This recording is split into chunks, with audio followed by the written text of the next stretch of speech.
बेटा आपका कल पेपर है, अपने पेपर की तैयारी कर लो। अम्मी जी आप परेशान ना हो, मैं सुबह सवेरे उठ के दुल्हा लूंगी, मेरी तैयारी मुकम्मल है। जी डर से कहीं आप भूल ना जाओ, ये खेलना बंद करो और अपने सबक याद करो।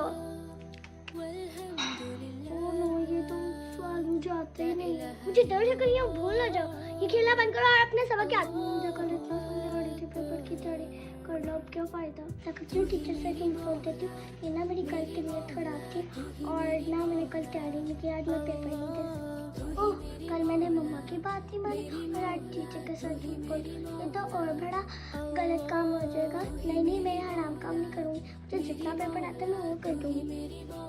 बच्चों देखा है, आयत ने झूठ ना बोलकर एक नेकी का काम किया, अल्लाह ताला इसे नेकी का फल जरूर देगा। रिजल्ट नहीं अच्छा आया फिर भी वो पास हो गया। आयत ने वादा